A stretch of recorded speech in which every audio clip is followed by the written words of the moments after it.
ইন্নাল হামদালিল্লাহ ওয়াসসালাতু ওয়াসসালামু আলা রাসূলিল্লাহ আলহামদুলিল্লাহি রাব্বিল আলামিন নাহমাদুহু ওয়া নুসাল্লি আলা রাসূলিহিল কারীম ওয়া আলা আলিহি ওয়া আসহাবিহি আজমাইন আম্মা বাদ।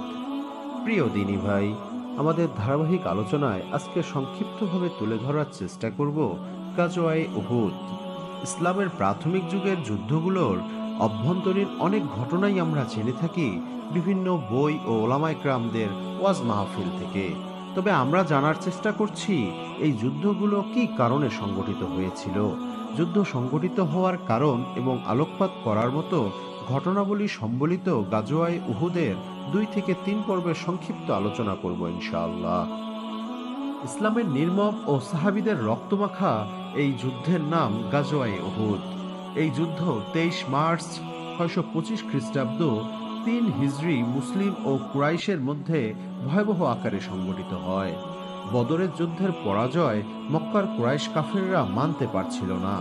বদর যুদ্ধে পরাজয়ের ফলে কুরাইশরা আর্থিক, সামরিক ও রাজনৈতিক দিক দিয়ে ক্ষতিগ্রস্ত হয় এবং কুরাইশদের নেতৃস্থানীয় বীর আবু জাহেল, উতবা সহ কয়েকজন গোত্রপ্রধান নিহত হন, যার কারণে নেতৃস্থানীয়রা প্রতিশোধ নেয়ার সিদ্ধান্ত নেয়। মুসলিমরা যাতে তাদের দুঃখ দুর্দশা সম্পর্কে বুঝতে না পারে সেজন্য নিহতদের শোক প্রকাশ ও যুদ্ধবন্দীদের মুক্তিপণ আদায় নিয়ে তাড়াহুড়ো করতে নিষেধ করা হয়।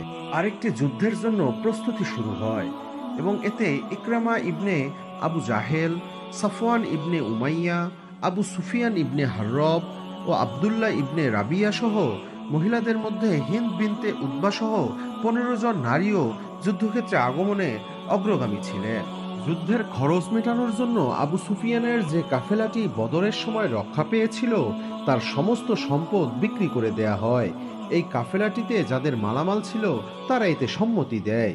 সেই সম্পদ বিক্রি করে 3000 পদাতিক সৈন্য, 300টি উট, 20টি ঘোড়ার অংশগ্রহণে বিভিন্ন অঞ্চলের গোত্রগুলোর প্রতি কুরাইশদের পতাকা তলে সমবেত হওয়ার আহ্বান জানানো হয়েছিল। তারা সরাসরি মদিনা আক্রমণ না করে শহরের নিকটে আকিক উপত্যকায় অতিক্রম করে কিছুটা ডানে উহুদের নিকটবর্তী আইনাইনের শিবিরে স্থাপন করেন।